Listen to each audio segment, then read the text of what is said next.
২০১২ সালের ১৭ এপ্রিল বাংলাদেশের রাজনৈতিক ইতিহাসে এক রহস্যময় দিন। সেদিন রাজধানীর বনানী এলাকা থেকে হঠাৎ নিখোঁজ হন ইলিয়াস আলী। তার সঙ্গে নিখোঁজ হন তার গাড়ি চালক আনসার আলীও। এই ঘটনাকে কেন্দ্র করে দেশ জুড়ে সৃষ্টি হয় তীব্র আলোড়ন, রাজনৈতিক অঙ্গনে দেখা দেয় উত্তেজনা। নিখোঁজের পর থেকেই বিএনপি অভিযোগ করে বলেন, এটি একটি গুম, এর পেছনে সরকারের সংশ্লিষ্টতা থাকতে পারে।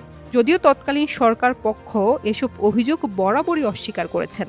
ইলিয়াস আলী নিখোঁজ হওয়ার পর তার স্ত্রী স্বামীর সন্ধান চেয়ে সাক্ষাৎ করেন তৎকালীন প্রধানমন্ত্রী শেখ হাসিনার সঙ্গে। তবে সময়ের ব্যবধানে এসব ঘটনা এখন অনেকটাই পুরনো। নতুন করে আলোচনা এসেছে ভিন্ন এক প্রশ্ন। সংসদে গুম সংক্রান্ত অধ্যাদেশ বাতিলের পক্ষে ভোট দিয়েছেন ইলিয়াস আলীর স্ত্রী তাহসিনা রুশদী লুনা। এ নিয়ে জনমনে তৈরি হয়েছে নানা প্রশ্ন। যার স্বামী নিজেই গুমের শিকার বলে দাবি করা হয়, তিনি কেন গুম সংক্রান্ত আইন বাতিলের পক্ষে ভোট দিলেন? তিনি কি চান না তার স্বামীর ঘটনার বিচার হোক, নাকি এর পেছনে রয়েছে অন্য কোনো রাজনৈতিক বাস্তবতা? প্রশ্ন ঘুরে ফিরে আরেক জায়গায় আসে, কেমন মানুষ ছিলেন ইলিয়াস আলী? সিলেটের রাজনীতিতে প্রভাবশালী কয়েকজন নেতার মধ্যে অন্যতম ছিলেন এই ইলিয়াস আলী। সাইফুর রহমানের সময় কিছুটা চাপে থাকলেও পরবর্তীতে বৃহত্তর সিলেটের রাজনীতিতে নিজেকে প্রতিষ্ঠিত করেন পাকা খেলোয়াড় হিসেবে। বিএনপির কেন্দ্রীয় সাংগঠনিক সম্পাদক, সিলেট বিভাগীয় সাংগঠনিক সম্পাদক এবং জেলা বিএনপির সভাপতির দায়িত্ব পালন করে তিনি হয়ে ওঠেন বিরোধী দলীয় রাজনীতির এক গুরুত্বপূর্ণ মুখ। তবে তার রাজনৈতিক জীবন ছিল বিতর্কিত। সিলেটে এমসি কলেজের ছাত্র অবস্থায় রাজনীতিতে যুক্ত হওয়ার পর তিনি দল বদল করেছেন একাধিকবার। ছাত্রলীগ থেকে ছাত্র সমাজ, পরে ছাত্রদল।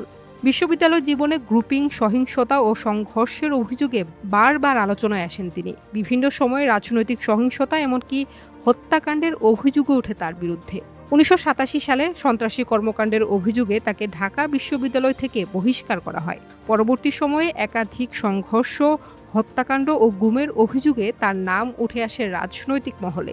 ১৯৮৮ সালের ১১ ডিসেম্বর ছাত্রদল নেতা বজলুর রহমান শহীদ ওরফে পাগলা শহীদ হত্যাকাণ্ড, ১৯৯২ সালের ৩ আগস্ট ছাত্রদলের রতন গ্রুপের সঙ্গে ইলিয়াস গ্রুপের বন্দুকযুদ্ধে অজ্ঞাত পরিচয় ব্যক্তির নিহত হয় এবং এই সংঘর্ষের জের ধরে ১৯৯২ সালের ৪ সেপ্টেম্বর মামুন ও মাহমুদ নামের দুই ছাত্রদল নেতার হত্যাকাণ্ডের মূল নায়ক ছিলেন ইলিয়াস আলী। মামুনকে হত্যা করে তার লাশ গুম করা হয়েছিল সূর্য সেন হলের পানির ট্যাঙ্কিতে। পরবর্তীতে সেই লাশের দুর্গন্ধ হলের পানিতে ছড়িয়ে পড়লে ঘটনাটি জানাজানি হয়। এই ঘটনায় গ্রেফতারও করা হয় ইলিয়াস আলীকে।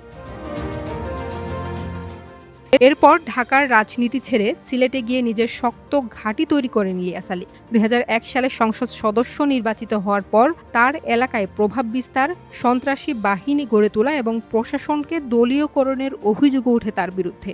এছাড়া সাবেক অর্থমন্ত্রী শাহ এএমএস কিবরিয়া হত্যা এবং ব্রিটিশ হাইকমিশনার আনোয়ার চৌধুরীর উপর হামলার ঘটনাতেও জড়িয়ে আছে তার নাম।